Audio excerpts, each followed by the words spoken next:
Assalamualaikum warahmatullahi ta'ala wabarakatuh. Waalaikumsalam warahmatullahi wabarakatuh. Nahmaduhu subhanahu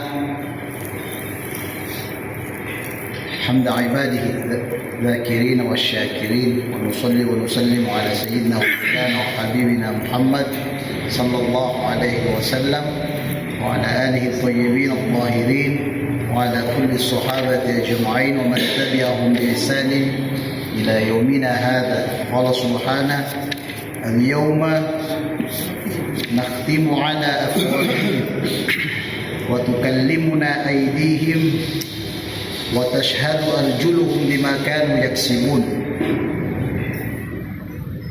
Walau nasha'u latamasna ala a'yunihim fastabaqu as-sirata fa anna yubsirun. Walau nasha'u lamassaknahum ala makanatihim famastata'u mudhiyan wa la yarji'un. Wa man nu'ammirhu nunakkisuhu fil khalq afala ya'qilun. Wa ma 'allamnahu asy-syi'ra wa ma yanbaghi lahu in huwa illa dzikrun wa qur'anun mubin. Ila akhir ayat. Bapak yang dimuliakan Allah, ibu-ibu yang dicintai Allah Subhanahu wa taala, alhamdulillah kembali kita dipertemukan pada kajian kali ini. Kita sudah sampai pada ayat yang ke-65. Dan insyaallah mudah-mudahan kita bisa membahas, mempelajari, mendalami, mentadabburi dari 65 sampai 68. Man mu'ammirhu nunakkishu fil khalq fala yaqil. Seperti semula atau seperti biasanya kita akan mengulang pelajaran kita 1 minggu yang lalu bahwa ayat yang ke-60, alam ahad ilaikum ya bani adam. Al-ahad ada suatu perjanjian antara kita sebagai makhluk Allah Subhanahu wa taala, sebagai ciptaan Allah Subhanahu wa taala yang memiliki tanggung jawab kepada Allah Subhanahu wa taala, yang telah bersyahadat di alamur rahim, alastu bi rabbikum qalu bala syahidna. Syahadat itu sudah kita ucapkan ketika di rahim, kemudian kita dilahirkan di alam syahadat.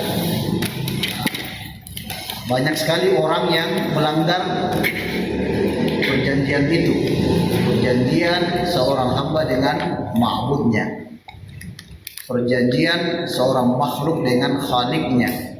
Qalu bala syahid. Syahadat pertama yang kita lakukan di alam rahim, ketika wa nufikha fihi bi ruhihi, ketika ditiupkan ruh, kita bersyahadat sebelum lahir, alastu bi rabbikum qalu bala syahidna. Alladzina yanquduna ahdallahi mitsaqahum wa yaqta'una ma amara Allah bihi an yusala wa yufsiduna fil ard ulaika humul khasirun. Alladzina yanquduna ahdallah. So perhatikan, alam ahada ilaikum. Bukankah kita sudah telah membuat kontrak? Bukankah kita sudah membuat perjanjian bahwa nanti ketika kalian lahir di bumi, kalian hidup di alam syahadah, itu harus menyembah Allah Subhanahu wa taala, menggunakan kata-kata fa'budni. Jadi penyembahan itu beda dengan ibadah. Penyembahan melingkup yang dinamakan ibadah. Ibadah kemudian itu bagi ada yang mahdhah, ada yang dia mahdhah. Jadi penyembahan seperti wa ma khalaqtul jinna wal ins illa liya'budun, bukan beribadah tapi melakukan penyembahan, penyerahan totalitas diri kita kepada Allah, bahwa semua apa yang kita lakukan harus berdasarkan apa yang telah digariskan oleh Allah Subhanahu wa taala. Kita sudah menandatangani kontrak. Banyak orang yang disesatkan. Termasuk yang di sini di ayat ini adalah orang-orang yang disesatkan oleh syaitan, orang-orang yang disesatkan oleh iblis. Alam a'had ilaikum ya bani adam alla ta'budu syaitan innahu lakum aduwwun mubin. Sudah ada perseteruan bahwa kita sudah menandatangani kontrak supaya kontrak ini terus alami, supaya kontrak ini tidak ada pelanggaran. Maka diingatkan lagi, bukankah kita sudah membuat kontrak, membuat perjanjian wahai manusia bahwa la ta'budu syaitan, kalian jangan menyembah syaitan. bahwa syaitan itu merupakan musuh yang nyata. Yang kedua, qad adalla minkum jibillan katsira. Ulama Basra, ulama Makkah dan Madinah membaca jibillan. Basra dan Kufah membaca qad adalla minkum jubullan. Ada riwayat mengatakan jubulan. Semuanya itu sesuatu generasi yang banyak syaitan. Qad adalla, syaitan telah melakukan penyesatan kepada bangsa ini, kepada ras manusia ini. Jubulan katsira atau jibillan katsira, banyak sekali yang disesatkan. Mereka ikut, dan dalam penyesatan itu Al-Quran di ayat lain mengatakan wala tattabi'u khutuwati syaitan, langkah-langkah, tips-tips, perangkap-perangkap, jalan-jalan. Khutuwat dalam bahasa Arab itu khutta seperti langkah kiri kanan seperti itu. Jadi tidak serta-merta sampai kepada tujuannya. Dia bertahap. Yang tadinya dibikin abu-abu dulu, posisinya haram, itu dibikin abu-abu dulu, sehingga kita terbiasa. Dia menganggapnya itu biasa saja. Gitu. Melihat yang bukan hak kita, yang tadinya mungkin masih malu-malu, besoknya seperti itu, lebih dari itu, akhirnya menjadi suatu kebiasaan yang tidak kita sadari bahwa kita sudah masuk perangkap. Kita sudah mulai itu perangkap, makanya menggunakan la tattabi'u khutuwati syaitan, langkah-langkah syaitan. Tidak mengatakan kalian jangan mengikuti syaitan, tapi jangan ikuti tip-tip, trik-trik, perangkap-perangkap daripada syaitan, karena dia khutuwat, langkah demi langkah. Seakan-akan kita tidak merasakan bahwa kita sudah masuk jebakan. Syaitan lebih lihai daripada apa yang kita programkan. Program syaitan jauh lebih dahsyat. Program syaitan jauh lebih menjelimet, lebih canggih, lebih susah kita analisis. Susah kita melakukan analisa pada langkah-langkah syaitan kalau kita tidak diberikan hidayah oleh Allah Subhanahu wa taala. Al-halalu bayyinun wal haramu bayyin. Yang halal itu sudah jelas nyata, wal haramu bayyin, dan haram itu sudah jelas dan nyata. Yang jadi persoalan hal-hal yang sifatnya makruh, hal-hal yang sifatnya abu-abu syubhat. Nah, itu yang perlu kita hati-hati. Makanya dalam istilah sufi ada yang dinamakan wara. Wara itu menghindari hal-hal yang sifatnya abu-abu. Contoh di kantor misalkan kita dikasih amplop, tiba-tiba ada amplop di meja. Ini apa ini? Kan itu sifatnya abu-abu. Hari ini tidak tanggal 25, tanggal berapa gajiannya di Indonesia?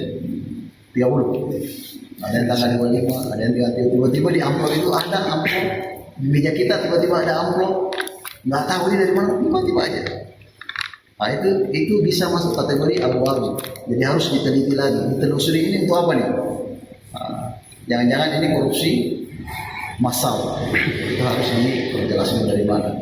Lain misalkan kita dalam perjalanan dinas itu yang tadinya misalkan kita lakukan di kontrak yang tertera di kontrak itu 3 hari, kita nambah ini kontraknya 4 hari gitu. Ya, itu termasuk hal-hal yang itu bukan sudah syubhat lagi, tapi itu sudah masuk kategori haram.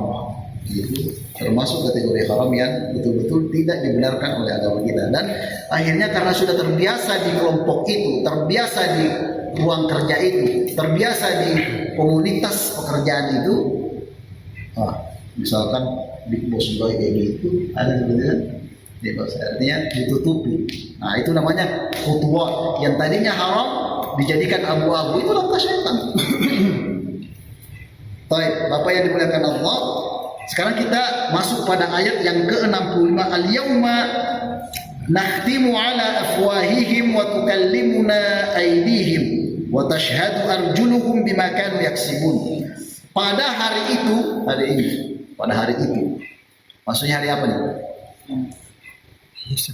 Hari kiamat. Ya, hari kiamat banyak ininya, banyak step-stepnya. Hari perhitungan, hari hisab. Hari kita dihadapkan pada sidang. Ya, jangan dibayangkan bahwa hari itu ada meja hijau, kemudian kita disidang. Al-yawma nakhtimu ala afwahihim, pada hari itu kami nakhtimu, menutup ala afwahihim, mulut-mulut mereka. ditutup, zifr. Coba perhatikan kalimatnya. Kami menggunakan kata kami menutup mulut mereka. Wa tukallimuna aydihim, dan tangan-tangan mereka itu bercerita kepada kami. Bentuk kalimatnya dari memposisikan kami yang menutupnya, tiba-tiba berubah kalimatnya menjadi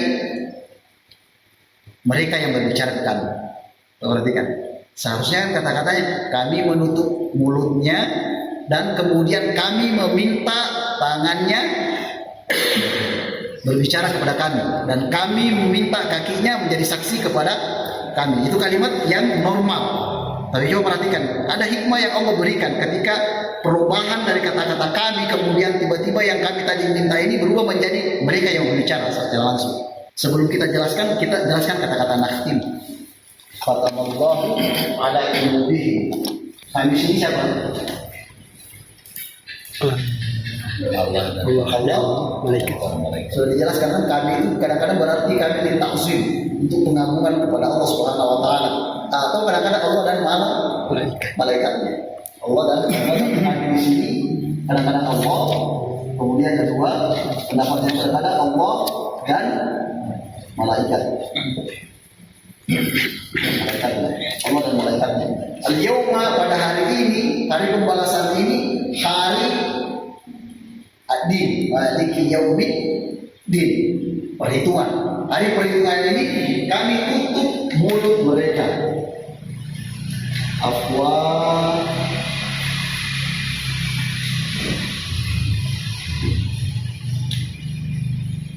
Afwah itu. Nah, kalimatnya kami tutup mulut mereka. Kemudian kalimat ini nanti akan berubah. Kalimat ini yang ditutup di sini adalah ini subjeknya, ini kata kerjanya. Kami menutup mulut mereka, kemudian berubah. Wa tukallimuna aydihim. Wa tukallimuna aydihim.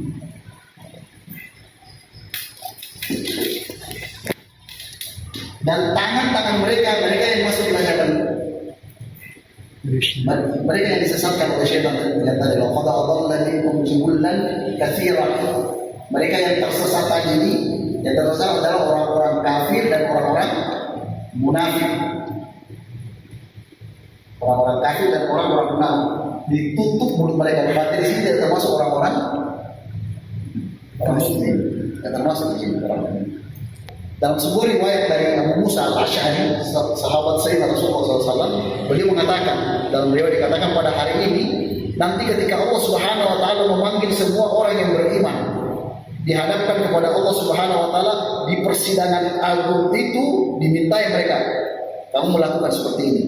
Apa jawab orang-orang mukmin? Amil. Ya Rabb, amiltu. Ya Allah, wahai Rabb kami, saya pernah melakukan itu, saya melakukan, mengakui. Mulut mereka yang berbicara. Tapi ketika orang-orang kafir, orang-orang munafik yang dipanggil oleh Allah Subhanahu wa taala, orang-orang zalim yang dipanggil oleh Allah Subhanahu wa taala, apa kata mereka? Enggak, saya tidak pernah melakukan hal seperti itu. Kemudian dipanggil. Setelah pengakuan itu, setelah apa yang semua mereka lakukan, ternyata tidak diakuinya, malaikat, dia tuduh malaikat sebagai raqib dan atid sebagai melakukan kesalahan dalam pencatatannya. Pada saat itu, al-yawma nakhtimu ala afwahihim. Pada saat itu, ini hadis yang Nabi Musa al-Asy'ari. Pada saat itu, mulut mereka ditutup. Kata khatama, kalau di dunia mereka ditutup apanya? Hatinya. Khatamallahu ala qulubihim wa ala sam'ihim wa ala absarihim ghishawatun wa lahum 'adzabun 'adzim. Pada saat itu nanti hatinya ditutup di dunia, nanti di akhirat apanya lagi ditutup? Mulutnya. Kalau ada orang yang hatinya ditutup, itu sudah tanda-tanda orang kafir, tanda-tanda orang munafik. Dibilangin ini salah, dari mana sih ambil dalil seperti itu? Tahu nggak dari masa-masa seperti itu? Yang itu sudah ditutup oleh Allah Subhanahu wa taala hatinya daripada untuk mendapatkan hidayah. Pada hari kemudian nanti, hari perhitungan, hari pembalasan, hari hisab, yaumul hisab nanti ditutup lagi karena ingin menggunakan mulutnya sebagai alat untuk membelanya. Ternyata mulutnya tidak bisa jadi membela. Nah, kadang-kadang Allah menggunakan kata-kata tawa.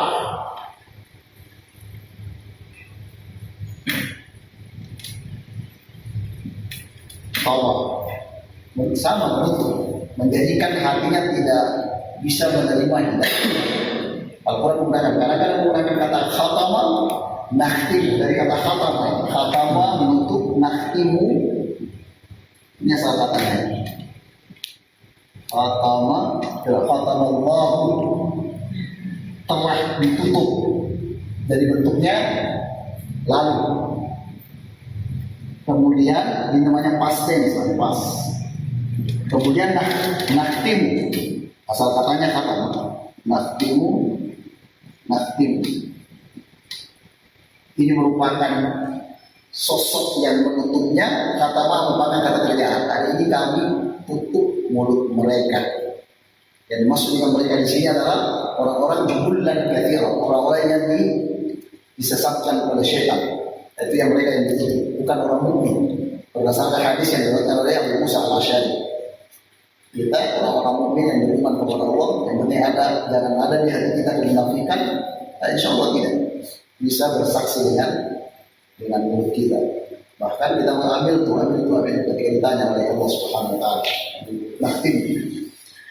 Yang unik di sini adalah perubahan dari kata kami menjadi jiwa yang tadinya subjek menjadi berbicara kepada kami. Kan seperti ini. Waktu kalimuna aydihim. Berarti tidak ada perintah di sini sebenarnya. Tidak ada, Allah tidak mengatakan kalim. Allah tidak mengatakan coba bicara kamu tangan. Benar enggak? Tapi waktu kalim tangan itu secara spontan, secara tidak disuruh langsung berbicara. Artinya itu merupakan otomatis. Allah yang memberikan kita semua apa yang ada kita miliki sekarang ini. Jawarih, punya tangan, punya mata, punya telinga, punya hidung, punya semua, alhamdulillah. Itu juga nanti yang menjadi pelapor. Tidak diminta karena semuanya punya tanggung jawab. Allah memberikan kita perlengkapan yang ada yang kita miliki. Itu merupakan saksi. Itu merupakan hal-hal yang nanti memberikan penjelasan kepada Allah. Saya pernah dibawa ke sini, saya pernah dibawa ke situ, saya pernah seperti itu. Itu hikmahnya kenapa Allah tidak memberikan, karena memang sudah disetting bahwa nanti semua yang ada dalam anggota tubuh kita ini menjadi saksi. Ini yang akan bohong semuanya nanti. Mulut ditutup karena mulut itu suka bohong. Kadang-kadang hari ini satu, besoknya dua. Hari ini dua, besoknya satu. Lima. Lidah tak bertulang katanya. Nah, pada hari itu coba perhatikan kata-kata talimuna aydihim wa tashhadu, tangan-tangan kita ini yang nantinya akan berbicara dan menceritakan saya melakukan ini, saya mengambil haknya orang, saya mencuri, saya memegang yang bukan hak saya menyentuh yang bukan hak saya. Tangan kita yang sebenarnya tidak dijelaskan dalam hadis bahwa bagaimana cara ngomongnya nanti. Tapi ketika di Sayyidina Rasulullah SAW ditanya dalam sebuah hadis dikatakan bahwa tangan kaki yang paling pertama yang akan memberikan kesaksian nanti adalah rijlul yusra, kaki kiri yang akan memberikan kesaksian. Ada tangan memberikan tukallimuna, kata-kata kalimuna. Kalimuna artinya tangan ini mampu berbicara. Tidak disebutkan dalam hadis bahwa bagaimana berbicara, apakah memberikan isyarat atau memberikan berbicara dengan seperti yang kita sekarang ini. Tapi guru kita Imam Syarawi, Allah yarhamhu, beliau mengatakan seperti ini bahwa lidah yang diciptakan oleh Allah Subhanahu Wa Taala terdiri dari daging dengan darah. Kalau Allah menghendaki tangan kita juga bisa berbicara, sama seperti mulut. Tidak ada yang mustahil bagi Allah Subhanahu Wa Taala. Ini yang disampaikan oleh guru kita Muhammad Syarawi Mutawalli dalam tafsir beliau. Allah yarhamhu, beliau sudah meninggal pada tahun yang lalu. Masya Allah, beliau seorang alim. Itu yang disampaikan oleh Allah. Kali ini ada tangan kita ini yang akan berbicara, ngomongin semua perilaku kita selama 63 tahun. Bisa dibayangkan, tangan kita yang memberikan kesaksian kepada Allah, memberikan laporan, memberikan semuanya. Dan tangan kita tiap hari mungkin pencet-pencet HP, melihat bukan yang hak kita, melihat men-share hal-hal yang menyesatkan dan segala macamnya. Itu nanti yang berbicara sendiri. Sekarang bukan mulut kita, itu mulut kita, tangan yang menceritakan. Saya pernah men-share berita-berita hoax, saya pernah men-share berita-berita yang menyesatkan orang, saya pernah men-share berita-berita yang membuli orang, saya pernah men-share seperti itu. Mulut kita ditutup, tangan kita. Wa tashhadu al-judi. Jadi hikmah kenapa perubahan ini, perubahan kami kemudian tiba-tiba subjeknya yang memberi keterangan sendiri. Hikmahnya adalah bahwa Allah menciptakan semua perlengkapan tubuh kita, menciptakan semua anggota tubuh kita itu sekaligus menjadi saksi, itu sekaligus menjadi perekam bahwa saya pernah melakukan seperti ini. Sama seperti sekarang, seperti sekarang. Kalau kita ingin punya hewan, misalnya punya ikan, kemudian kita mau tahu ikan ini nanti besarnya itu, kita tanamkan chips dalam ikan itu. Dia kemana-mana kita tahu, bisa kontrol orangnya seperti itu. Allah ini merupakan kontrol semua. Nah, hikmah di sini adalah bagaimana kita menyadari bahwa semua yang kita lakukan ada kontrolingnya, semua yang kita lakukan ada saksinya, semua yang kita lakukan semuanya punya pertanggungjawaban. Mata kita tanggung jawab, ada tanggung jawabnya.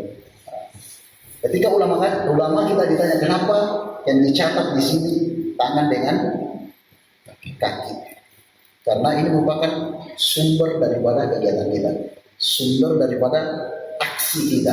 Anggota tubuh kita ini merupakan saksi yang diberikan oleh Allah SWT. Dia sebagai pelengkap tubuh kita sekaligus menjadi alat pendeteksi, sekaligus menjadi itu yang diinginkan oleh Allah SWT dari ayat ini. Tuqallimuna aydihim wa tashhadu arjuluhum bima kanu yaksibun. Terhadap apa yang mereka yaksibun, apa artinya yaksibun? Kata-kata yaksibun terhadap apa yang mereka telah lakukan, apa yang mereka lakukan. Kadang-kadang kita mendapatkan ada kata-kata itu dari kasabah. Kalau dia ditambah iktasabah,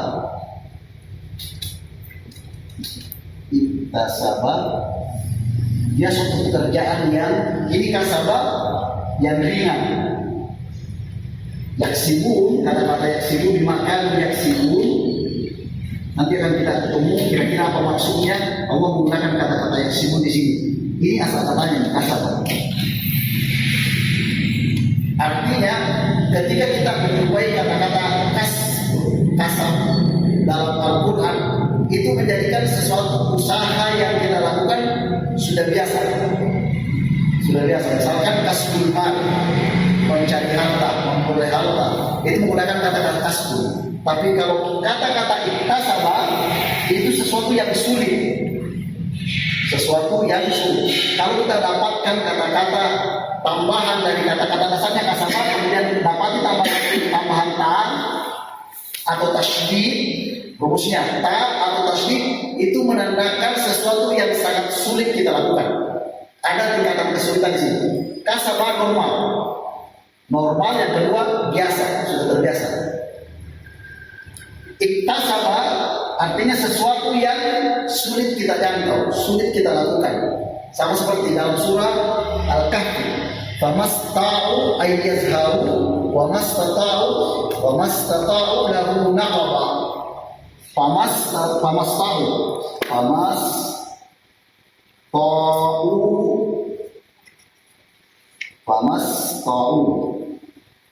ay yazharu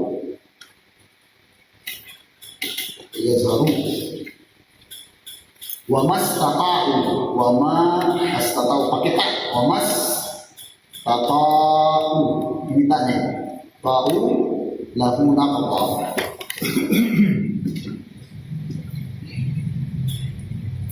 Ini terkait dengan Ya'juj wa Ma'juj. Wa mastata'u ay yazharu, tidak mungkin Ya'juj menaiki benteng yang dibangun oleh Zulkarnain. Kemudian wa mastata'u lahu naqaba, juga tidak mungkin dia mampu untuk menggali benteng tersebut. Mana yang lebih gampang? Naik ke benteng kemudian menggali. Lebih susah mana? Manjat atau menggalinya? Manjat. Menggalinya kan? Menggalinya butuh tenaga digali benteng. Manjat itu gampang, pakai tangga saja bisa lihat. Tapi kalau kita gali benteng yang di bawah Zulkarnain itu, ya justru maksudnya menggunakan kata-kata pemasaran. Artinya kalau kita ketemukan kata-kata dasarnya, ada tambahan ta seperti ta atau tasydid, itu menggunakan suatu hal yang sulit. Contoh lain, dimakan yang ribut terhadap apa yang mereka dustakan, yang ilmu dari kata-kata. Terus kita temukan dalam riwayat Hafsah mengatakan dimakan yang ribut. Tapi kalau kita menuruti atau mengikuti bacaan Warsh, dimakan bukan ribut terhadap apa yang mereka dustakan. Yang ribut artinya dustanya masih level biasa. Dia nggak profesional dalam berdusta. Tapi kalau menggunakan kata-kata yukadzibun, itu udah profesional. Sekarang kita pindah kata-kata kasaba itu kasaba. Artinya kasaba artinya tadi gampang. Gampang. Berarti dimakan yaksimun terhadap apa yang telah mereka lakukan di bumi yang sudah menjadi kebiasaan mereka. Itu maksudnya. Kebiasaannya berdusta, kebiasaannya membuli, kebiasaannya mempropaganda, itu menjadi suatu hal yang sifatnya profesional. Itu profesi. Dia sudah menjadi profesi, setiap hari dia kerja. Bikin artikel panjang-panjang, kemudian mendistribut uang. Bikin tulisan-tulisan, kemudian kerja seperti itu. Dibayar misalnya dengan ASEAN Foundation, bikin tulisan, bikin buku segala macam. Kemudian apa yang terjadi? Menyesatkan umat. Islam liberal, Islam kapital, Islam bikin buku besar-besar, dibayar sama organisasi itu menjadi sudah profesi. Nah, itu mengatakan dimakan yang sibuk. Jadi sudah menjadi kebiasaan. Karena sudah menjadi kebiasaan, seakan-akan tidak paham bahwa ini ada dosa atau bukan, ini merusak atau tidak. Karena sudah menjadi kebiasaan, enjoy dia dengan apa yang dilakukan. Contoh lain misalkan, bapak-bapak kalau misalkan duduk di rumah, punya anak perempuan, punya istri yang sudah pada dewasa misalkan. Kalau kita lihat di rumah ini, kita lihat anak istri kita, wajahnya, melihatnya itu biasa. Biasa kan melihatnya, nggak ada rasa malu, nggak harus curi-curi pandang. Tapi kalau kita berada di rumah orang, kemudian di rumah itu banyak orang-orang yang bukan mahram kita, mau melirik saja itu susah. Menggunakan kata-kata yang sulit. Tapi ketika itu menjadi suatu kebiasaan, mata kita jelalatan ketika melihat orang cantik, mata ibu-ibu jelalatan ketika melihat orang-orang ganteng. Itu tidak menjadi kebiasaan, itu menggunakan kata-kata kasar. Jadi tidak menggunakan yaktasim. Kalau masih ragu-ragu, kalau masih belum terbiasa, itu menggunakan kata-kata yaktasim. Ada kesusahan sih menggunakan kata-kata dimakan yaktasimu. Tapi ayat ini menggunakan kata-kata yaksimu karena orang-orang yang disiksa, orang-orang kafir, orang-orang munafik, mereka disiksa karena kebiasaan mereka. Kebiasaannya apa? Tidak mengakui eksistensi Allah, melakukan kemunafikan di mana-mana, melakukan perusakan, seakan-akan perusakan itu dia tidak rasa. Seperti misalkan contoh, standar kemanusiaan yang dilakukan oleh orang-orang Cina misalkan, membuat produksi beras dari apa? Dari plastik. Itu kan merusak sebenarnya kan? Karena sudah terbiasa, sudah tidak ada. Jadi di otaknya itu bagaimana supaya bisa menjadikan uang. Jadi tidak melihat standar kemanusiaan. Standar kemanusiaan menurut akal sehat, menurut akal kita sama dengan Al-Quran, tidak jauh beda. Impor, ekspor ke negara-negara lain, mengirim barang ke Indonesia misalnya ke negara-negara lain, kemudian diformalin dan segala macamnya, itu kan sudah jadi kebiasaan kan? Nah, mereka semua ini yang akan disiksa. Al-yawm nahtimu ala afwahihim. Pada hari ini, pada hari itu, hari pembalasan itu, hari yaum maliki yaumiddin, di situ akan disiksa mereka, ditutup mulutnya yang memberikan kesaksian bahwa saya pernah membuat makanan yang saya campur dengan ini, saya pernah membuat buah-buahan yang formalinnya, saya pernah mengecat apel kemudian saya kirim ke negara lain, seperti itu. Itu semua yang akan dipertanggungjawabkan oleh Allah di depan Allah Subhanahu wa taala. Ayub, kalau mulut mereka, dan ini khusus untuk orang-orang kafir dan orang-orang munafik. Berdasarkan hadis dari Abu Musa Al-Asy'ari. Walau nasya'u latamasna ala a'yunihim fastabaqus sirat fa anna yubsirun. Dan jika kami menghendaki, pastilah kami hapuskan penglihatan mata mereka sehingga mereka berlomba-lomba mencari jalan. Maka bagaimana mungkin mereka dapat melihat atau melihat? Walau nasya'u latamasna ala a'yunihim.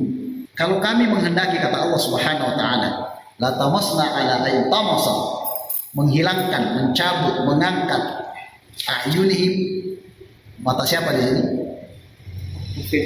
Orang-orang yang tadi itu, orang-orang kafir yang disesatkan oleh syaitan, yang ikut jalannya syaitan, yang mengikuti khutuwat syaitan, yang terperangkap oleh syaitan. Mereka kalau kami menghendaki mengangkat mata mereka, fastabaqus sirat fa anna yubsirun, maka mereka akan berlomba-lomba mencari jalan. Maksudnya jalan apa? Jalan keselamatan. Bagaimana mungkin sudah dicabut kata-kata a'yunihim. Kalau kita mendapatkan kata-kata a'yunihim itu kadang-kadang berarti mata yang bersifat zahiriyah, penglihatan kita, penglihatan. Kadang-kadang juga berarti mata hati, artinya pikiran, mata hati kita. Kalau kami menginginkan dihapuskan, akalnya dihilangkan, air yang muncul tiba-tiba itu dinamakan apa? Uyun. Itu dinamakan uyun, artinya mata air, mata yang air yang muncul tiba-tiba dari tanah. Itu dinamakan juga ayun. Ayun, diangkat mata mereka, diangkat penglihatan mereka. Kalau kalian menginginkan diangkatnya penglihatan mereka, pastabaqus sirat, mereka akan berlomba-lomba untuk. Tapi bagaimana caranya? Allah sudah mengangkat mata mereka. Bagaimana dengan apa mereka akan mendapatkan jalan? Kira-kira bagaimana? Karena itu pasti mereka tidak akan mampu mendapatkan jalan tersebut. Nah, ini merupakan suatu gambaran orang-orang munafik. Ini merupakan gambaran orang-orang mengingkari keesaan Allah Subhanahu wa taala. Kita lihat karakter orang-orang munafik di surah Al-Baqarah. Kata Allah, coba dibaca surah Al-Baqarah. Siapa yang hafal? Kata Allah ala qulubihim wa ala sam'ihim wa ala absarihim ghishawah wa lahum adzabun azim.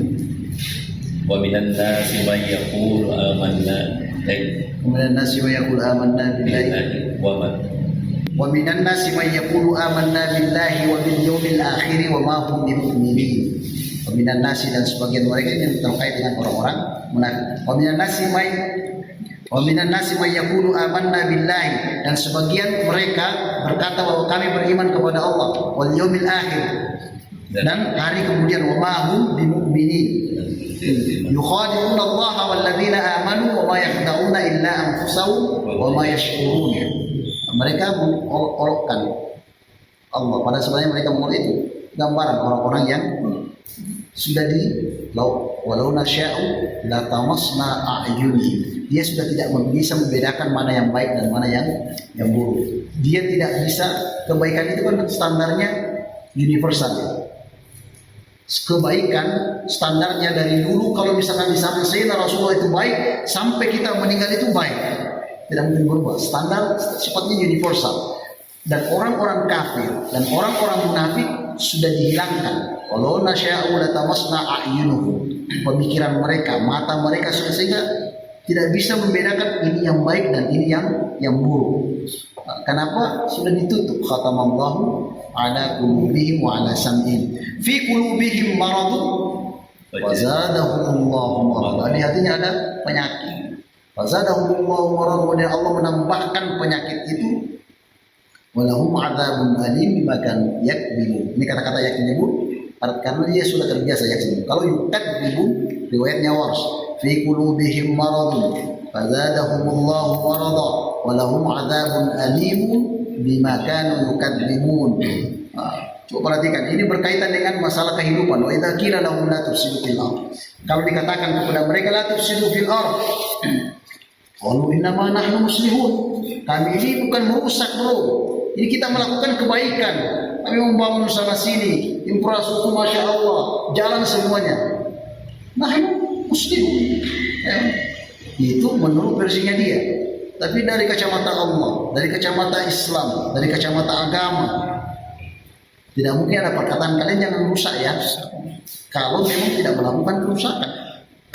Ala innahum humul mufsiduna walakin la yash'urun.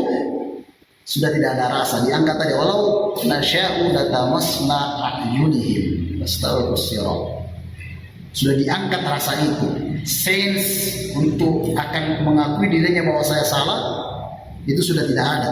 Wa idza qila lahum aminu kama amana an-nas qalu anu'minu kama amana as-sufaha. Kalau dikatakan ayo beriman seperti orang-orang yang beriman gitu, apa kata mereka jawabnya? Anu'minu kama amana as-sufaha. Kami ini harus beriman seperti orang-orang yang bodoh seperti kalian ini. Orang-orang munafik.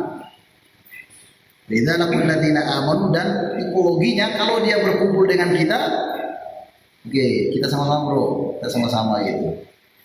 Saya juga pendukung ini, saya juga mempercayai Islam, saya juga di kelompok kalian. Lidzalika alladziina, ketika mereka keluar meninggalkan kita, wa idza kalau ila syayatinihim qalu inna ma'akum innama nahnu mustahzi'un. Dia ketika kembali ke kelompoknya, kembali ke syaitan mereka, mereka mengatakan tadi kami cuma memperolok-olok mereka.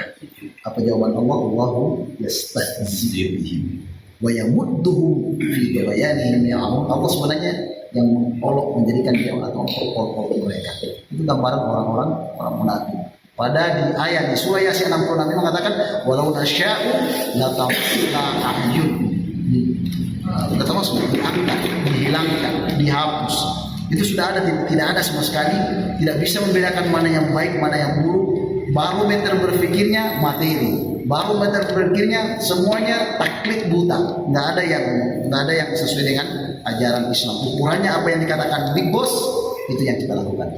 Nah itu lau nasya'u latamasna ala ayat fastabiqus sirat. Mereka akan berlomba-lomba mencari, namun pada saat itu tidak mungkin karena sudah diangkat hidayah. Yang kedua yang kita pahami dari ayat ini, bahwa di hari itu, di hari pembalasan itu, yang namanya hari pembalasan, berarti kita berleha-leha bagi yang memperbanyak bekalnya, ya kan? Ketika kehidupan dunia banyak bekalnya. Fa inna khairaz zadi at-taqwa. Sebaik bekal adalah takwa kepada Allah Subhanahu wa taala. Di kehidupan alam syahada banyak melakukan kebaikan. Punya target bahwa target saya sebenarnya nanti adalah hari kemudian. Ini hanya persinggahan. Ada orang yang berhasil di dunia juga berhasil di akhirat. Ada juga orang yang berhasil, yang tidak berhasil di dunia, kehidupannya biasa-biasa saja, tapi masya Allah dia juga mendapatkan apa yang karena punya target. Dan ini harus menjadi mindset berpikir kita. Setiap kita melakukan sesuatu, targetingnya apa? Kehidupan selanjutnya. Melakukan apa saja, hal-hal kecil dan hal-hal besar. Ikuti sunnah Rasulullah SAW. Berarti kalau kita mengikuti sunnah Rasulullah, berarti targetnya sama dengan target Sayyidina Rasulullah SAW. Targetnya apa? Ridha Allah Subhanahu wa taala, surga, rumah di surga, kemah di surga, hukum di surga. Itu yang kita targetkan. Sehingga semua amalan kita aliansinya ke akhirat. Nah, orang yang dibutakan hatinya nggak mungkin berpikiran seperti itu. Dia berpikiran parsial, jadi tidak komprehensif pemikirannya. Melakukan sesuatu misalkan sampai-sampai sesuatu itu akan menjadikan dia buta, harus dia kejar. Padahal sifatnya duniawi, tidak abadi, tidak kekal. Nah, orang-orang munafik dan orang-orang kafir dan orang-orang dilalaikan yang mengambil langkah-langkah tipu daya setan, nah, sehingga tersesat bahwa kehidupan ini kekal, sama seperti disesatkannya Sayyidina Adam ketika di surga. Buah khuldi, memakan buah khuldi, kemudian dikatakan kenapa dia makan buah khuldi, supaya ketika kamu akan kekal. Dan propaganda itu selalu ada sampai sekarang. Ketika kau dapatkan rumah, ini sifatnya kekal. Padahal Allah Subhanahu wa taala sudah banyak memberikan contoh-contoh, sudah banyak memberikan slide showing kepada kita bahwa begitu singkat Allah mengambil haknya, mengambil apa yang ada yang kita miliki. Anak kita meninggal, istri kita meninggal, ibu kita meninggal, ayah kita meninggal. Yang tadinya sama-sama bareng-bareng tiba-tiba keluar, besoknya sudah didengar kabar bahwa sudah meninggal. Sebentar sekali. Tapi kalau kita mempunyai pandangan bahwa ini merupakan suatu perjalanan yang panjang, punya target kita adalah hari kemudian, insya Allah semuanya akan mengarah kepada Allah Subhanahu Wa Taala dan kita akan tidak termasuk golongan orang-orang yang ditutup mulutnya pada hari pembalasan tersebut. Kita mau enjoy, santai, nyantai-nyantai aja nantinya. Karena pada saat itu kita akan dikumpulkan bersama dengan umat Sayyidina Rasulullah SAW. Rasulullah mengenal umatnya sama seperti kita mengenal kuda yang ada titik putihnya di kepala kuda tersebut. Oh itu umat saya, umat Rasulullah dikumpulkan dalam satu tempat. Dan ketika umat-umat terdahulu datang kepada Nabi Adam, tolong kami, apa kata Nabi Adam? Saya mempunyai dosa, tidak mampu. Datang kepada Sayyidina Nuh, datang kepada Sayyidina Ibrahim, datang kepada Sayyidina Musa, datang kepada Isa.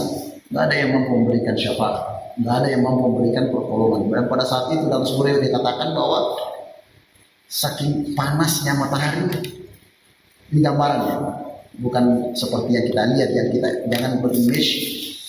Ini gambaran hadis mengatakan bahwa matahari itu sejengkal ukurannya dari kepala kita, sehingga semua orang berkeringat, banjir dan tenggelam dengan keringat masing-masing. Gambarannya seperti itu, tapi kita tidak boleh berimajinasi bahwa apa yang kita gambarkan sekarang sama seperti apa yang kita lihat pada hari ini, tidak seperti itu.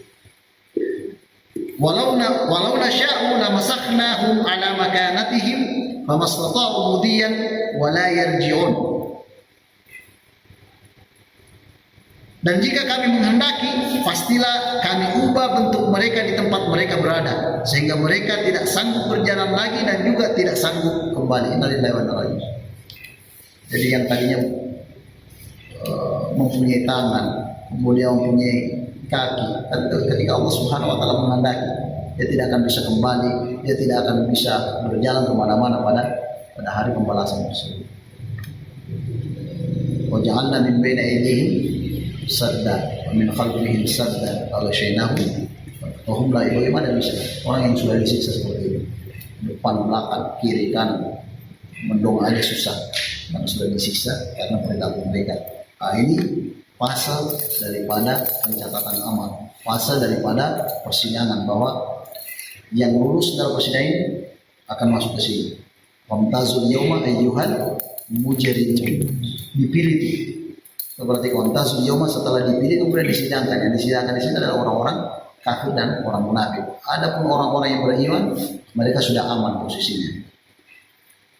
Mereka sudah aman bersama dengan Sayyidina Rasulullah. Mereka orang-orang kafir, mereka orang-orang yang munafik, mereka orang-orang zalim, mereka yang paling banyak, ada pintu yang paling banyak di antriannya. Ada pintu yang paling banyak antriannya. Pintu-pintu itu ya pintunya orang kafir, pintunya orang munafik, dan pintu orang-orang zalim. Banyak sekali antri yang panjang. Seperti kita jelaskan pada pertemuan yang lalu bahwa bentuk daripada neraka jahanam itu mempunyai tingkatan-tingkatan, sama seperti tingkatan-tingkatan di surga. Dan tingkatan yang paling banyak di situ adalah orang-orang munafik. Orang-orang kafir langsung sudah jelas tempat. Wa man nu'ammirhu nunakkishu fil khalqi afala ya'qilun. Dan barang siapa yang kami berikan umur yang panjang, nunakkishu fil khalq, dan barang siapa kami panjangkan umurnya, niscaya kami kembalikan dia kepada awal kejadiannya. Nunakkishu fil khalq artinya seperti ini. Semakin panjang kita umur kita akan kembali sama seperti bayi. Dan isyarat-isyarat itu ada. Misalkan kalau dulu kita menggenggam gelas masih kuat, tapi ketika misalkan sudah dipanjangkan umurnya, jatuh sama seperti bayi, tidak bisa menggenggam gelas, sudah gemeteran. Man mu'ammirhu, barang siapa yang kami panjangkan umur, nunakisu, dari segi penciptaan itu akan dikurangi sedikit demi sedikit. Nakisu fil khalq. Misalkan yang tadinya rambutnya masya Allah sudah mulai ubanan, matanya yang tadinya masih cerah sudah mulai ragu, nggak bisa membedakan. Dan dia bisa bacanya seperti ini. Ketika dipanjangkan umurnya, sudah susah membacanya, harus pakai kacamata kan. Gitu. Orang yang pakai kacamata. Umurnya berapa? Boleh baca? Menakisu, dikurangi dari segi penciptaan Allah menguranginya. Semakin panjang dipanjangkan kita umur kita, semakin di kehidupan itu semakin dari segi penciptaan dikurangi. Yang tadinya ingatannya masya Allah kuat, tapi ketika berumur dipanjangkan umurnya, kurang ingatan itu. Yang tadinya bisa melihat tanpa kacamata, setelah dipanjangkan umurnya harus pakai kacamata. Yang tadinya jalan dengan 2 kaki, sekarang harus pakai 3 kaki. Yang tadinya banyak sekali. Itu nakisku ditambah, dikurangi dia dari segi penciptaan. Dan ketika kita mendapatkan surat-surat yang dari kehidupan kita, misalkan ketika ada uban, ketika itu merupakan surat. Ketika rambut sudah rontok, itu merupakan surat. Ketika mata sudah rabun, itu merupakan surat. Peringatan daripada Allah Subhanahu wa taala bahwa kita sudah tidak sempurna lagi. Bahwa Allah sudah memulai mengikis satu persatu. Bahwa kehidupan ini sudah mulai mendekat kepada asalnya. Menakis kita akan dikembalikan kepada kejadian semula. Kemudian dikubur. Itu arti daripada waman nu'ammirhu nunakisu fil khalq afala ya'qilun, menggunakan kata-kata apa ya? Al-Qur'an selalu seperti itu. Apa kalian tidak berpikir? Apa kita ini tidak berpikir? Yang ironisnya mungkin umur 50 tahun, 60 tahun masih di jalan pakai mobil, masya Allah, jalan. Tapi mudah-mudahan kan ada ustaz kita di bagian di situ kan, Ustaz Evi masih aktif juga, yang suka memberi nasihat kepada umurnya sudah 50 tahun, 45 tahun, tapi masih di jalan, masih sibuk ngurusin motornya. Ini umurnya kemana lagi? Masih seperti itu. Dan seharusnya kan umur akhiratnya yang harus dia urusin gitu kan, seperti itu. Harus dibenahi kehidupannya, bukan motornya ini, tapi bagaimana mengurusi kehidupan, urusan akhirat. Sudah berumur segitu masih di jalan, sibuk dengan jalan, kan lucu. Kalau dia sibuk dengan cucunya, membina cucunya, kemudian ikut ta'lim dan segala macam, perbanyak ibadahnya, ikut majelis zikir, kemudian setiap malam, itu masya Allah sudah wajar. Tapi kalau misalkan sudah umur segitu masih kehidupannya yang tadinya mungkin berapa jam rata-rata kita di jalan dalam sehari-hari. Nah, kehidupan di Indonesia ini kan di Indonesia seperti itu kan, kalau kita hitung-hitung umur kita untuk beribadah, paling lama kita beribadah kepada Allah kalau kita itu 20 tahun dalam umur kita. Di jalan berapa dalam sehari? 3 jam, ada 5 jam di jalan. 5 jam. 5 dikali 1 bulan, 5 kali 1 tahun, 365 hari. Dikali 60. Kali dapat berapa? Itu sudah di jalan habis waktunya kurang lebih sekitar 20 tahun. Kemudian tidur 8 jam. Itu bisa 40 tahun tidurnya. Kalau 8 jam kali 365 dikali 60 tahun. Kalau dapat 60 tahun. Kalau 80 tahun, nah, tidurnya segitu. Perkaliannya berapa tuh? Terus ibadahnya berapa? Kalau kita berumur rata-rata 60 tahun, berarti ibadah yang kita lakukan kalau kita hitung 2 jam, 2 menit saja dalam sholat itu. 2 menit per rakaat. Berarti misalkan kalau sholat total rakaat yang sunnahnya sebanyak 12 rakaat dikali 4, kali 2 menit. Kemudian tambah wajibnya dikali 2, itu dapatnya segitu. Sekitar kurang lebih 20 tahun. Itu sholatnya, belum khusyuknya. Khusyuknya berapa ya dapatnya? Berapa menit kita sepersekian menit. Itu aja. Jadi terus tiba-tiba masuk meninggal mintanya surga. Kan juga. Sayyidina Rasulullah SAW sampai bengkak-bengkak kaki beliau dalam sholat. Apa kata Rasulullah? Sayyidina Aisyah meriwayatkan bahwa kenapa sih engkau ya Rasulullah, bukannya engkau sudah maksum, dijamin oleh Allah masuk surga? Kenapa? Apa kata jawab Rasulullah? Apala yakunu abdan syakura. Bukankah saya tidak pantaskah saya menjadi hamba yang bersyukur kepada Allah dengan segala yang Allah berikan kepada saya? Apala yakun abdan syakur. Kita sahabat bukan, ulama juga bukan, ibadah kita juga kadang-kadang iya, kadang-kadang enggak, menginginkan surga. Tapi guru kita Muhammad Mutawalli Sya'rani mengatakan bahwa rahmat Allah Subhanahu wa taala jauh lebih besar. Rahmat Allah, ingat nggak dalam kisah seorang anak muda yang datang kepada Sayyidina Umar melapor bahwa saya melakukan hal seperti ini. Sayyidina Umar Masya Allah marah sekali mendengarkan, tapi karena dia akhirnya dilaporkan kepada Sayyidina Rasulullah. Apa yang kau lakukan wahai anak muda? Mencuri? Bukan ya Rasulullah. Berzina? Bukan ya Rasulullah. Durhaka kepada Allah? Tidak ya Rasulullah. Terus apa yang kamu lakukan? Sudah menangis terseduh-seduh, datang kepada Rasul bersama dengan Sayyidina Umar. Apa kata pemuda itu? Saya memperkosa mayat perempuan. Ada seorang gadis di Madinah, cantik sekali gadis itu. Rupanya yang tugas dia menggali kubur, menggali makam. Ternyata sudah lama dia menyimpan hasrat kepada gadis tersebut. Ketika meninggal, digalinya jasadnya kemudian diperkosa. Dan dia mengakui kesalahannya, terseduh-seduh datang ke Sayyidina Umar dan dilaporkan kepada Sayyidina Rasulullah Sallallahu Alaihi Wasallam. Kata Rasulullah, marah sekali Rasulullah, mukanya merah. Kemudian disuruhnya pergi pemuda itu, dan ketika dia pergi, dia menangis menyesali apa yang dia lakukan kepada Allah Subhanahu wa taala karena tidak dimaafkan oleh Rasulullah. Sampai malaikat itu datang kepada Rasulullah bahwa Allah sudah memaafkannya. Akhirnya pemuda itu Allah memberi salam kepada engkau bahwa telah memaafkan dosa yang kamu lakukan. Bahwa ketika kita datang kepada Allah bersungguh-sungguh, berasam bahwa tidak akan melakukan hal tersebut, insya Allah ampuni. Artinya Allah tidak melihat kita cuma beribadah kepadanya cuma 10 tahun dalam umur kita, tapi Allah melihat kesungguhan kita kepada Allah Subhanahu wa taala. Jadi kita bersungguh-sungguh. Dalam riwayat lain dikatakan bahwa ketika seorang pemuda datang kepada seorang ulama, kira-kira saya sudah membunuh kurang lebih sekitar sekian orang. Kalau saya meninggal, kira-kira masuk surga atau neraka? Apakah dimaafkan? Apa dapat tobat daripada Allah Subhanahu wa taala?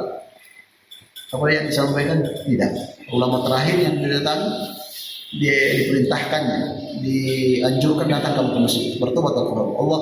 Rahmat Allah jauh lebih luas daripada apa yang kamu lakukan. Dan ketika belum sampai di masjid, meninggal pemuda tersebut. Meninggal. Malaikat pada dia berkirim ahlun nar atau ahlul jannah, penghuni surga atau penghuni neraka. Akhirnya diperintahkan oleh Allah ukur mana yang lebih dekat. Kalau dekat ke masjid berarti dia ahlul jannah. Kalau dekat lebih jauh daripada masjid berarti dia ahlun nar. Ternyata jauh lebih dekat ke masjid. Orang yang sudah membunuh, memperkosa, kemudian banyak sekali dosa-dosanya. Tapi karena rahmat Allah Subhanahu wa taala, akhirnya dia masuk. Ada keteguhan hati untuk bertobat kepada Allah, dan sebelum dia bertobat sudah dimaafkan oleh Allah Subhanahu wa taala. Sama seperti kisah yang dilaporkan oleh Sayyidina Umar kepada Sayyidina Rasulullah terkait dengan laki-laki pemuda yang menggauli mayat seorang perempuan. Wa man nu'ammiruhu nunakkisu fil khalqi afala yaqilun. Dan itu setiap kita menemukan kata-kata seperti itu, perhatikan kata, apakah kalian tidak berakal? Apakah kalian tidak berpikir? Artinya kita diminta oleh Allah Subhanahu wa taala untuk selalu memikirkan kejadian yang ada di antara kita. Berpikir. Jangan pernah, kalau kita berhenti berpikir berarti kita berhenti jadi manusia. Berhenti berpikir berhenti jadi manusia. Nah, karena itu merupakan mukjizat yang Allah berikan kepada kita. Pikirkan, kira-kira ini memberikan manfaat nggak nanti di hari kemudian. Fikirkan, apakah kira-kira apa yang saya inginkan ini ada baiknya di sisi Allah Subhanahu wa taala. Wa man amirhu nunakkisu. Kita berikan semua. Ya Allah, saya sudah tua gitu. Apa ya yang mau saya siapkan nanti? Apa ya yang saya bawa nanti hari kemudian? Kira-kira Allah nggak nerima nggak semua amalan saya begitu? Jadi jangan sok pede gitu kan. Saya mah sudah sholat, menjaga sholat saya 5 waktu bisa nggak ada bolong-bolong. Tapi ajukan kepada Allah Subhanahu wa taala supaya semua amalan kita diterima oleh Allah Subhanahu wa taala. Orang-orang salafun salih, Hasanul Basri yang hidup di tahun 90-an Hijriah, sama dengan Harun al-Rasyid, pernah jalan-jalan di tepi atau di pinggiran kota Basra pada waktu itu. Ketemulah dia orang-orang yang kerjanya membuat kurungan, penjara bahasa kita. Hasan al-Basri bertanya, kalian ini lagi buat apa? Kata dia, saya lagi buat penjara. Di sempit pisan penjaranya diluasi. Terus apa kata petugas itu? Malah kita ya bos. Ada apa dengan kamu? Kamu kenapa ngapain ngurusin saya? Ini kan perintah Sultan ini Harun al-Rasyid bikin penjara. Kemudian asa entak fiha. Bisa jadi kamu yang akan masuk ke penjara tersebut. Artinya kehidupan ini kita harus selalu berpikir bahwa kemungkinan saya seperti ini. Kemungkinan yang Allah ciptakan bahwa bisa jadi kita keselio, bisa jadi kita hal-hal seperti itu. Ada kemungkinan yang banyak yang bisa kita prediksi bahwa saya mungkin arahnya seperti ini, dan semuanya itu harus dikoneksikan kepada Allah Subhanahu Wa Taala. Hasan al-Basri mengatakan bahwa luaskan. Yang kedua, beliau juga mengatakan seperti ini. Orang-orang salafun saleh ketika hatinya gundah, apa yang mereka lakukan? Mereka melakukan kunjungan. Kunjungan yang pertama adalah mereka akan datangi penjara-penjara itu. Alhamdulillah, saya masih bisa pergi pengajian, saya masih bisa pergi talim. Orang yang di penjara nggak mungkin. Alhamdulillah saya tidak menjadi buronan negara. Alhamdulillah seperti itu. Artinya meningkatkan ketakwaan kita kepada Allah dengan melihat orang-orang yang ada di penjara tersebut. Kalau misalkan belum mampan seperti itu, datanglah ke rumah sakit. Dan tadinya orang sakit itu kan nggak bisa ngapain. Wudunya juga sama, semuanya terbatas. Ya kalau wudu. Biasanya kalau kita sudah sakit-sakitan seperti itu, untuk melakukan ibadah itu sudah malas, susah sekali. Faktor tubuh, faktor kesempatan, faktor kemampuan, banyak faktor yang menjadikan kita malas untuk melakukan sesuatu beribadah kepada Allah Subhanahu Wa Taala. Banyak sekali faktor. Jadi salafun saleh mendatangi orang-orang yang ada di rumah sakit. Dia datang.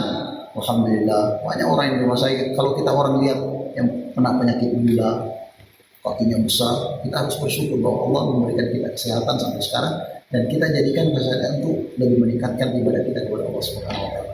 Itu yang dilakukan oleh salafun saleh. Kemudian yang ketiga adalah banyak-banyak ziarah kubur. Banyak-banyak ziarah kubur. Kata Sayyidina Rasulullah, kuntu nahaitukum an ziyaratil qubur. Dulu pernah saya melarang untuk berziarah, tapi sekarang berziarah kalian. Artinya hadis ini tidak saling bertentangan. Bahwa kadang-kadang orang yang pergi ziarah kubur datangnya cari-cari hal-hal yang kira-kira kayak bandar-bandar togel itu, ya kan? Pergi kubur nyari nomor, nyari angka, nyari hal-hal yang bisa meningkatkan. Dia menjadikan kubur itu sebagai hal yang bisa membantu mensukseskan kehidupannya, mensukseskan usahanya, dijadikan. Orang yang seperti ini tetap dilarang oleh Sayyidina Rasulullah SAW. Rasulullah menginginkan supaya kuburan ini dijadikan sebagai ibrah, kuburan ini dijadikan sebagai suatu nasihat yang paling gitu untuk kita, bahwa kita akan mati nantinya. Yang ironisnya, kalau kita lihat sekarang kubur ini dijadikan tempat wisata. Banyak sana ada yang pemakaman terelit di Tangerang sana dijadikan, orang masuk situ bayar, jadikan komersial kan. Jadi ketika kita masuk di kubur situ nggak ada tempat-tempat beristirahat, tempat makan segala macam disediakan. Jadi esensi daripada kuburan itu hilang. Bahwa Allah menganjurkan, Sayyidina Rasulullah menganjurkan kita untuk berkunjung, berziarah ke kubur itu untuk mengambil hikmah. Bagaimana kita bisa menyadari bahwa saya juga akan menjadi penghuni-penghuni yang sama seperti ini yang ada di alam kubur tersebut. Dan sensi itu sudah jarang. Kita pergi ke makam kalau ziarah ke orang tua, terutama Idul Fitri, karena banyak yang berleha-leha di makam, kemudian selfie, kemudian banyak sekali. Jadi sensinya itu sudah jarang. Upload di Facebook, ziarah di makam ini. Tujuan daripada ziarah itu sudah hilang. Bahwa ziarah itu seharusnya mengingatkan kita kepada mati, bahwa kita kematian itu kan tidak mengenal lansia apa bukan. Mentang-mentang masih muda, ya udah dulu aja. Padahal kematian itu merupakan seharusnya kematian itu kita jadikan sebagai suatu kecemasan ontologis yang selalu kita rasakan. Coba lihat kejadian bus yang di mana tuh yang banyak anak muda yang meninggal. Artinya kematian itu nggak kenal umur, nggak kenal usia. Mau anak-anak, mau remaja, mau dewasa. Kalau sudah jadul, la yastakhiruna sa'atan wa la yastaqdimun. Bahwa jadi sudah tiba. Nggak ada kompromisasi bahwa boleh nggak saya nanti dikunci. Kecuali kita berteman dengan malaikat maut. Ada yang punya koneksi dengan nomor HP atau sebagainya. Belum. Bapak yang dimuliakan Allah Subhanahu Wa Taala, orang yang diberi umur kekurangan daripada segi penciptaan itu merupakan tanda-tanda.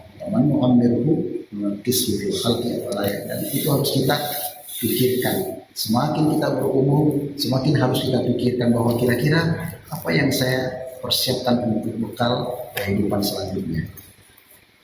Sebelum kita itu ada pertanyaan terkait masalah ayat ini.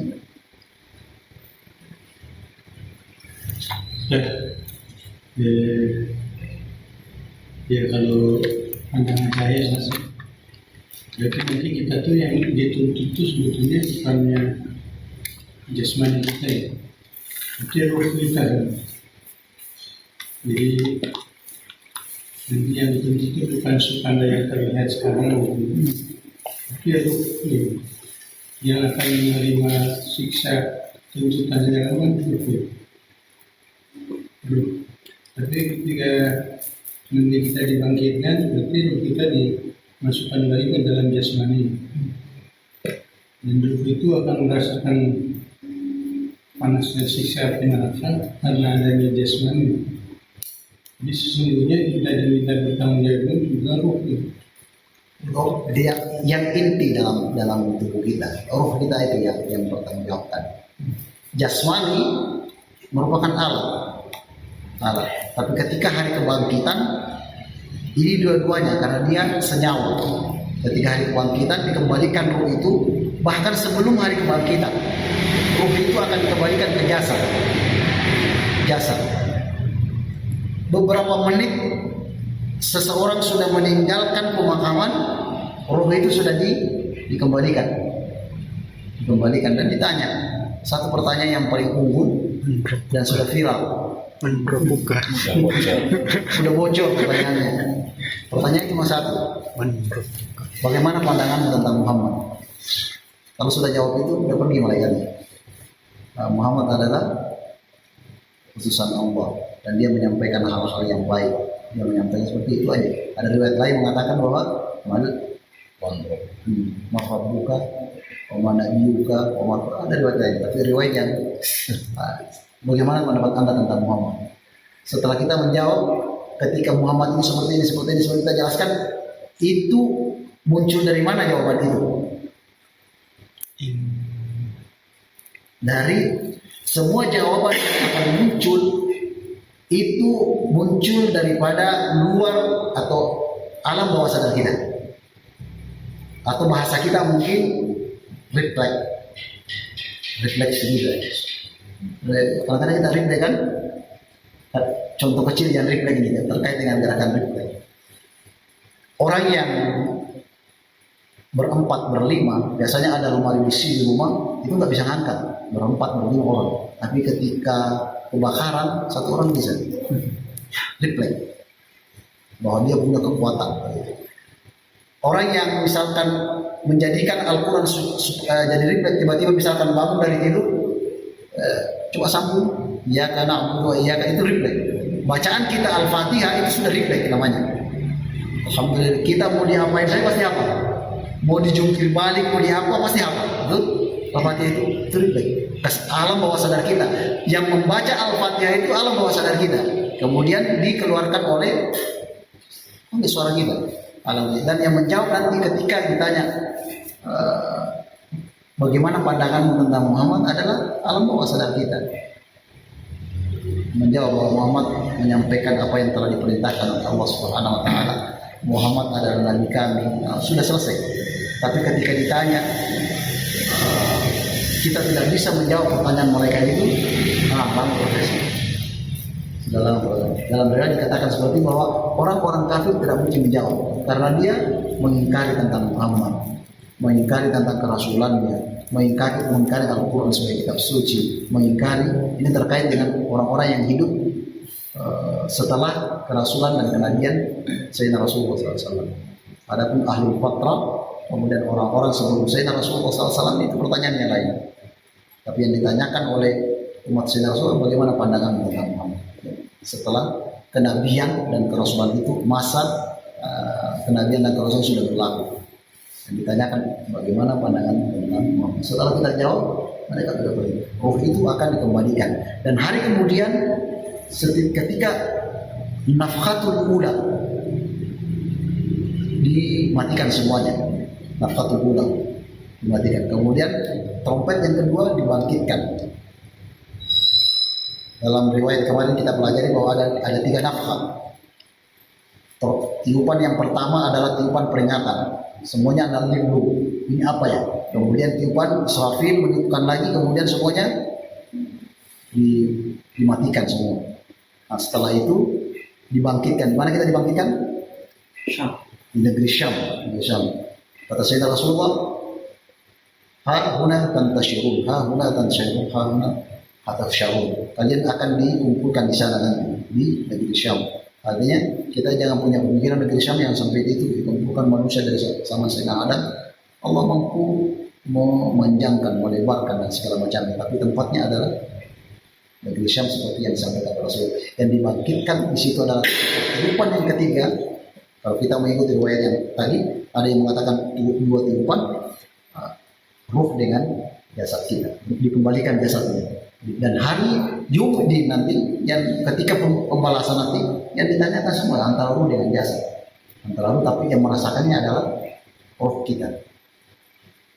Ada yang berpendapat seperti ini. Bagaimana iblis, bagaimana bangsa jin yang disiksa? Sedangkan mereka tercipta dari api. Gimana cara nyiksanya? Bangsa jin. Misalnya gimana dia? Api. Api, dia budaya api sakit. Ada nggak rasa sakit? Enggak. Pertanyaannya sekarang, manusia dari mana? Tanah. Kebanyakannya dari tanah.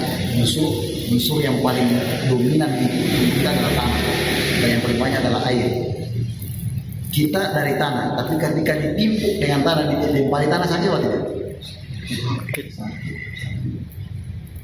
Sama seperti itu. Logikanya seperti ketika bangsa jin di hal ini Nabi banyak dimasukkan ke dalam api neraka, disisa juga merasakan pedihnya. Sama dengan seperti yang mereka yang kita rasakan adalah tubuh dengan roh. Tubuh dengan. Adapun penduduk surga, karena dia tidak mengalami proses pembersihan ini, berarti yang merasakan adalah ruh. Karena tinggi-tinggi orang berapa hasta? Kemarin disampaikan 60 hasta ini. Wallahu a'lam. Berarti yang merasakan adalah tubuh dengan roh. Ketika disiksa, dia akan disiksa. Sama dalam Al-Quran dikatakan bahwa ketika kulitnya habis dimunculkan lagi, habis diawalkan lagi, habis diciptakan lagi. Untuk apa? Dia dzukul adab. Ada di surat As-Sajdah. As-Sajdah ketika mereka dihancurkan, kemudian dibangkitkan lagi, dihidupkan. Kemudian untuk apa? Dia dzukul adab, untuk agar mereka merasakan siksa atau pedihnya azab tersebut. Kenal Muhammad Ali? Itu beliau itu selalu bawa, ketika beliau masuk Islam, selalu bawa koreknya. Ketika ingin melakukan suatu kemaksiatan, dia bakar jarinya. Bakar itu apa? Untuk mengingatkan dia bahwa ini cuma kurang daripada 7% panasnya api dunia. Kata Sayyidina Rasulullah bahwa panas api neraka adalah 70 kali lipat panasnya panas bumi, panas api yang ada di bumi. Panas api berapa derajat di bumi? 700 sampai 1300. Ya, tingginya. Kalau misalkan api yang warna merah itu masih rendah, tapi api yang berwarna biru dan gelap itu yang paling panas. Dan panasnya itu 70 kali lipat panasnya api neraka nanti di hari kemudian, dan itu akan disiksa. Yang disiksa adalah tubuh kita, ruh dan tubuh kita, bukan kita ya, maksudnya orang-orang kafir itu. Mudah Allah itu aja. Yang disiksa adalah ruh dengan jasadnya dibangkitkan. Berarti ketika kita sedang sholat, berarti kita harus membawa roh kita kan begitu. Gimana? Ketika sholat ya, kan kadang-kadang kita sudah malawung, kita orang Sunda kampungnya, berarti sebetulnya kita tidak membawa roh kita sedang sholat ya. Ketika sedang berzikir juga sebetulnya itu berarti alam bawah sadar kita ya, mendidik roh kita sebetulnya ya. Jadi kalau saya berpandangan ya, kalau kita sedang sholat ya kita harus alam bawah sadar kita itu ya, kita sedang sholat gitu. Kalau kita sedang melalang buana pikiran itu berarti kita sedang tidak, roh kita tidak sedang sholat kan? Itu yang beda. Orang-orang yang menikmati sholatnya itu tidak dalam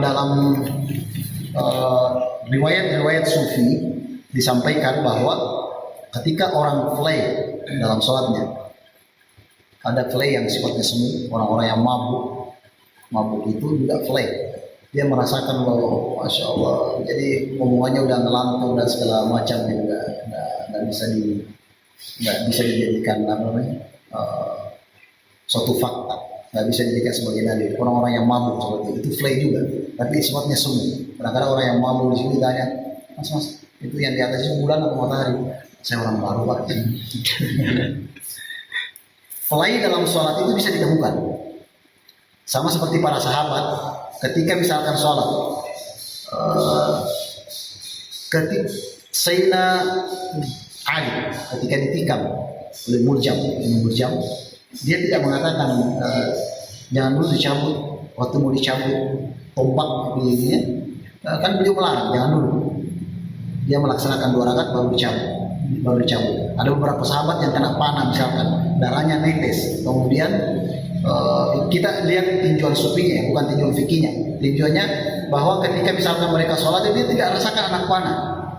Kadang-kadang dalam sholat itu anak panah lewat, gitu. Dia tidak rasakan karena dia lagi play, dia lagi konsen, dia lagi terkoneksi, terhubung. Artinya pandangan sufi mengatakan bahwa dia ruhnya berada di luar, jasadnya berada di dalam.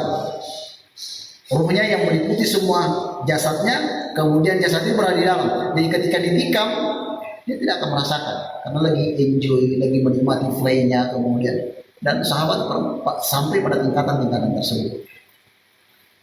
Jadi tidak terasa.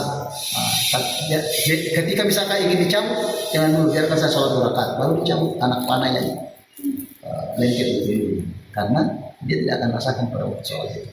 Karena yang dominan pada waktu sholat adalah ruh, dan kebanyakan kita belum sampai pada taraf seperti taraf para sahabat. Kalau kita gigit nyamuk aja, lumayan banyak tadi, kakinya udah kemana-mana gitu.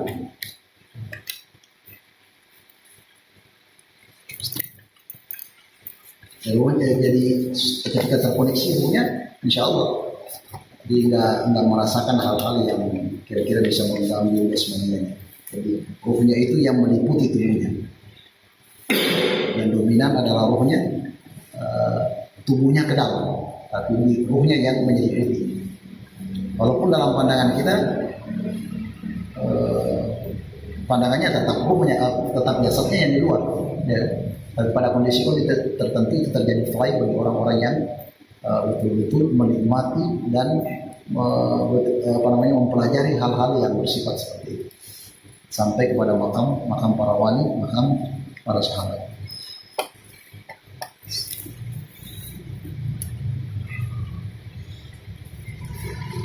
Apa pertanyaannya?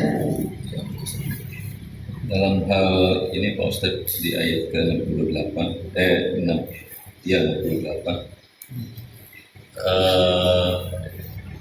bisakah kita mensiasati dalam bentuk ini, terutama yang disebutkan kalau dari versi barat itu Alzheimer, ke kelumpuhan otak gitu, sehingga daya ingatnya makin menurun. Apakah kalau dalam syariat Islam itu supaya kita tetap mempunyai Daya ingat ya. daya ingat yang kuat, tidak pikun lah, Disiasati. disiasati. Kan bisa saja.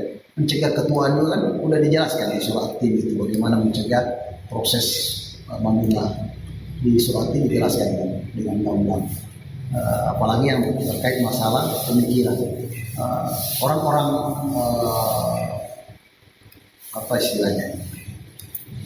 Orang yang mempercayai hukum tabiat alam, bahwa yang menjadikan kita hidup itu faktor alam. Otak itu nggak ada yang namanya lemah gitu, tapi yang menjadikan lemah itu adalah faktor kebiasaan yang ada di sekeliling kita. Allah menjadikan, coba perhatikan ayatnya, khalaqal insan apa? Ini was zaitun wa turi sinin wa hadal balad. Laqad khalaqnal insana fi ahsani taqwim. Sungguh kami telah menciptakan manusia itu dalam bentuk yang sebaik-baiknya, termasuk dalam penciptaan akal. Akal yang Allah berikan, yang dititipkan di kita ini, di jasmania kita ini merupakan mukjizat yang Allah berikan kepada kita, bahwa dia pikun itu karena faktor tabiat, faktor alam. Sekali lagi, bagaimana dia berada di lingkungan tersebut, semakin kalau lingkungannya, tapi kalau kita asal misalkan, bagaimana mendeteksi seorang meninggal apa tidak? Di Indonesia, mendeteksi seseorang mati atau tidak itu menggunakan standar mati batang otak. Kalau misalkan otak itu ada orang meninggal, otaknya masih jalan. Seperti misalkan IQ Pak Habibie berapa? Banyak. Beliau sudah tua tapi otaknya masya Allah masih apa namanya? Karena dia sifatnya alat yang Allah berikan kepada kita. Jadi ini yang mempercayai adanya hukum sebab akibat, bahwa yang menjadikan kita pikun, yang menjadikan kita lemah berpikir, itu faktor alam. Nah, kalau kita bisa mampu menghindari faktor-faktor alam itu, insya Allah kita akan sama seperti Sayyidina Rasulullah SAW. Rasulullah tidak pikir. Rambut Rasulullah meninggal tidak putih. Lihat rambutnya yang ada di museum Turki, panjang. Kalau akal pun enggak. Akal. Yang kedua, yang mana yang kita masukkan dengan akal di sini? Apakah yang dimasuk ke otak atau akal itu tidak akan mungkin, tidak mempengaruhi, tidak, karena dia sifatnya, kalau kita mengikuti filsafat Aristoteles yang dinamakan akal, ada tingkatannya, ada namanya al-akul awal. Akul awal itu adalah Tuhan dalam konsep filsafat Yunani. Al-akul awal adalah Tuhan, akal yang pertama. Kemudian ada lagi yang kalau kita masuk otak itu menua perangkatnya. Otak yang ada di manusia, hewan juga ada. Tapi kadang-kadang Al-Quran menggunakan kata-kata akal, afala yaqilu. Kadang-kadang Al-Quran menggunakan afala tubsiru. Kadang-kadang Al-Quran menggunakan kata-kata kalbun. Kadang-kadang Al-Quran itu hampir sama penggunaannya. Nanti deretan ayatnya yang kita harus sesuaikan. Di ayat ini, ketika semakin kita dipanjangkan umurnya, Allah menggunakan kata-kata afala yaqilu. Itu menggunakan akal. Akal yang dimaksud di sini bukan otak, tapi akal. Kita selalu berpikir. Kalau kita selalu asah pikiran kita, mengasahnya dengan apa? Dengan hal-hal yang bisa merangsang pikiran kita. Membaca Al-Quran yang berbagus. Baca Al-Quran, ada buku Al-Quran, ada. Para sahabat ada yang lemah itu adalah perangkat otak kita. Ketika perangkat itu lemah, nah itu menjadi otomatis karena sudah tidak bisa menampung daya yang kita miliki, daya akal, daya pikir yang kita miliki. Pikiran itu nggak mampu. Walaupun sebenarnya dalam riwayat dikatakan bahwa beberapa sahabat yang terkait dengan periwayatan hadis tidak dipercaya karena suka lupa.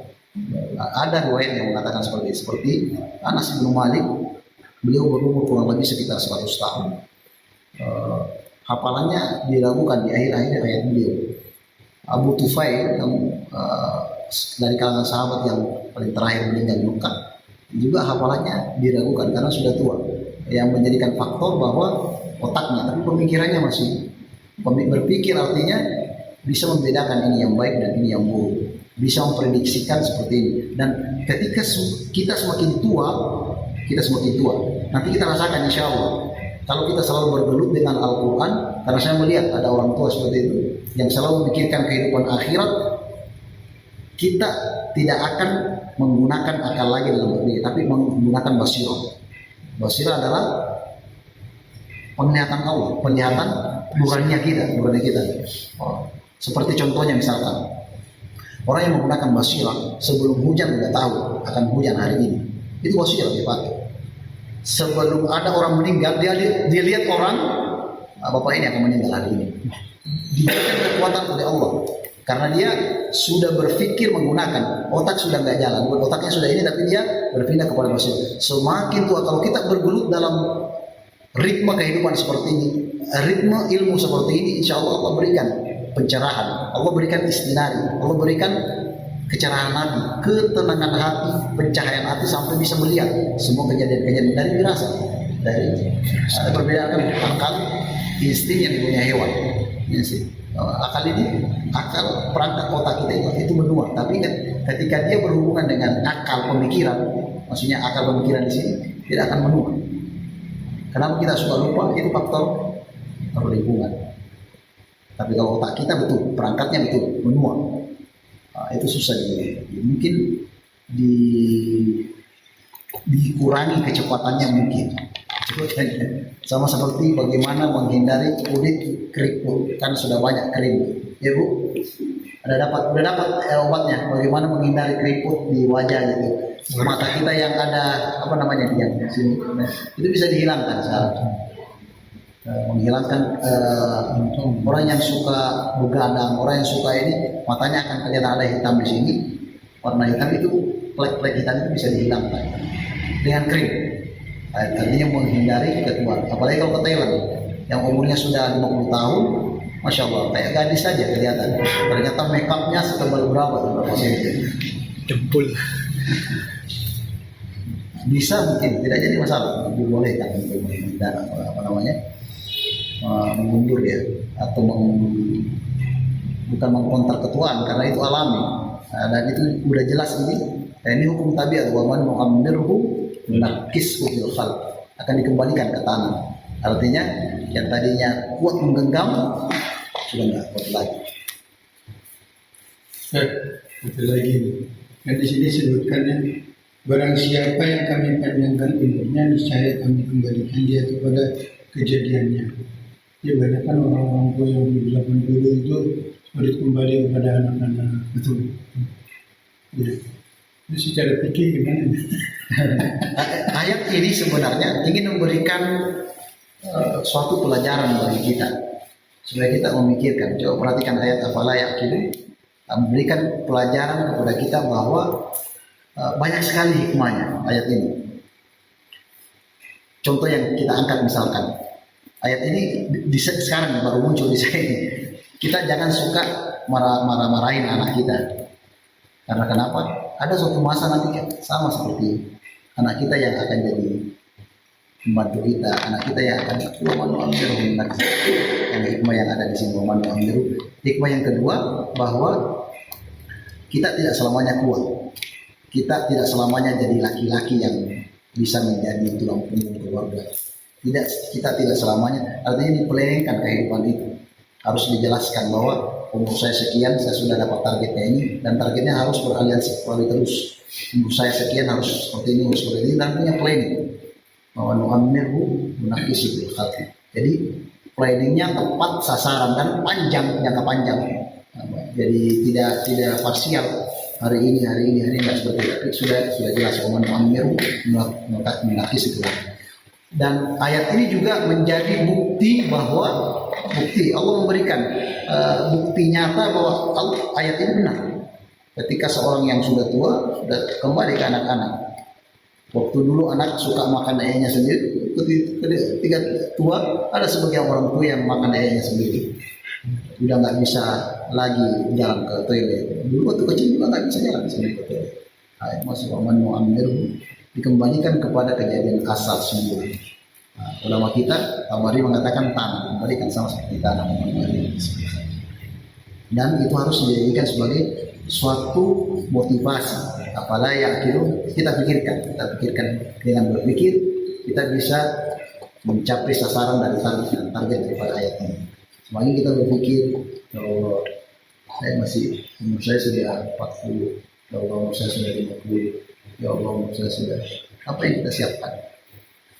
Apa yang kita lakukan untuk umat ini? Apa yang kita lakukan untuk kehidupan kita selanjutnya? Apa yang kita lakukan itu yang termaktub atau tersirat daripada waman nu'ammirhu nunakkishu fil khalq.